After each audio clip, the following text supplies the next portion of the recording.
Hi வணக்கம். இன்றைக்கி நம்ம வஜிக் செய்ய போகிறோங்க. உங்களுக்கு வஜிக்னா ரொம்ப பிடிக்குமா? கண்டிப்பாக இந்த ரெசிப்பியை சேவ் பண்ணி வச்சுக்கிங்க. வஜிக் செய்ய தேவையான பொருட்கள் பூலோட்ங்க. நான் இங்கே 1 kg பராஸ் பூலோட் எடுத்திருக்கேன். இந்த பூலோட் அரிசியை நம்ம சுத்தம் பண்ணி கழுவி எடுத்துக்குவோம். நன்றாக 2-3 தடவை நல்லா அலசி எடுத்துக்கிங்க. பிறகு நம்ம ஒரு 4-5 மணி நேரம் நல்லா ஊற வைக்க போகிறோம். நம்ம அரிசி ஊறினோல நல்லா வடிகட்டி எடுத்துக்கலாம். இந்த வஜிக் ரெசிபி நான் ரைஸ் குக்கர் பாய்ச்சி செய்ய போகிறேங்க. ரொம்ப ஈஸி தான். 1 கப் தேங்காய் பால் ஊற்றிக்கலாம். 2 கப் நார்மல் வாட்டர் ஆட் பண்ணுறேன். டவுன் பண்ணான். சிறிதளவு உப்பு சேர்த்துக்குவோம் ஃபார் டேஸ்ட். இப்போ நம்ம வேக வச்சு எடுத்துக்கலாம். பாருங்கள் வியூவர்ஸ், நம்மளோட பூலோட் அரிசி நல்லா வந்திருக்கு. நீங்கள் குக்கூஸ் பானையிலையும் இதை அழகாக வேக வச்சு எடுத்துக்கலாம், உங்கள் விருப்பம். இப்போ நம்ம சட்டியில் 2 கப் தண்ணீர் விட்டுட்டு 2 கப் கருப்பு சீனி ஆட் பண்ணிக்கலாம்.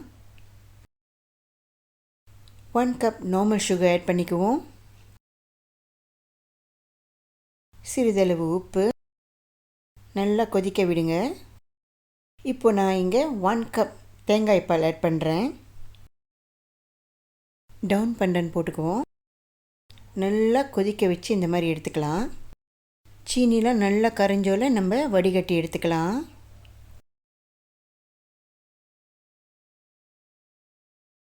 இப்போ நம்ம வடிகட்டி எடுத்த சீனியை சட்டியில் நல்லா ஊற்றிக்கிங்க. திரும்பவும் நல்லா கொதிக்க விடணும். சீனி நல்லா கொதிச்சோல இப்போ நம்ம வேக வச்ச பூலோட் அரிசியை அதோடு சேர்த்து நல்லா கிண்டி எடுத்துக்க போகிறோம் வியூவர்ஸ். இந்த வஜிக் செய்கிறதுக்கு ரொம்ப பொறுமை தேவை. ஸ்டெப் பை ஸ்டெப் நான் எப்படி செய்கிறேனோ அதே மாதிரி நீங்களும் செஞ்சு ட்ரை பண்ணணும். ஓகே, நம்ம வேக வச்ச பூலோட் அரிசியை நம்மளோட சீனியோடு சேர்ந்து நல்லா கலந்து எடுத்துக்க போகிறோம். நம்ம வஜிக் ருசியாக வர்றது நம்ம கிண்டுறதுல தான் இருக்குது. நல்லா பொறுமையாக சட்டியில் ஒட்டாமல் நம்ம இந்த வஜிக்கை கிண்டி எடுக்க போகிறோம். பாருங்கள் வியூவர்ஸ், நம்மளோட வஜிக் கலர் மாதிரி அழகாக வருது. விடாமல் கிண்டிக்கிட்டே இருக்கணும் வியூவர்ஸ். உங்களில் யாருக்கெல்லாம் வஜிக் பிடிக்குமோ கண்டிப்பாக இந்த ரெசிபியை ட்ரை பண்ணுங்கள். வாவ், பார்த்தாலே உங்களுக்கு தெரியும் இது எவ்வளோ ருசியாக இருக்குன்னு. நம்மளோட சூப்பரான வஜிக் ரெசிபி ரெடி ஆயிருச்சு. நம்ம வஜிக் நல்லா சட்டியில் ஒட்டாமல் இந்த மாதிரி வரணுங்க. ஓகே, நம்மளோட வஜிக் ரெடி ஆயிருச்சு. ஒரு அழகான தட்டில் போட்டு எடுத்துக்குவோம். என்னோட இந்த சூப்பரான ரெசிபியை கண்டிப்பாக சேவ் பண்ணி வச்சுக்கிங்க. ட்ரை பண்ணிவிட்டு எனக்கு ஃபீட்பேக் கொடுங்க. இந்த ரெசிபி நம்ம வியாபாரம் செய்கிறதா இருந்தால் கூட நீங்கள் ட்ரை பண்ணலாங்க. ஓகே, அழகாக தட்டில் போட்டு இந்த மாதிரி எடுத்துக்கிங்க. உங்களுக்கு என்னோடய ரெசிபி பிடிச்சிருந்தா கண்டிப்பாக லைக் பண்ணுங்கள், ஷேர் பண்ணுங்கள். நம்மளோட வஜிக் பூலோட் ரெடி ஆயிருச்சு.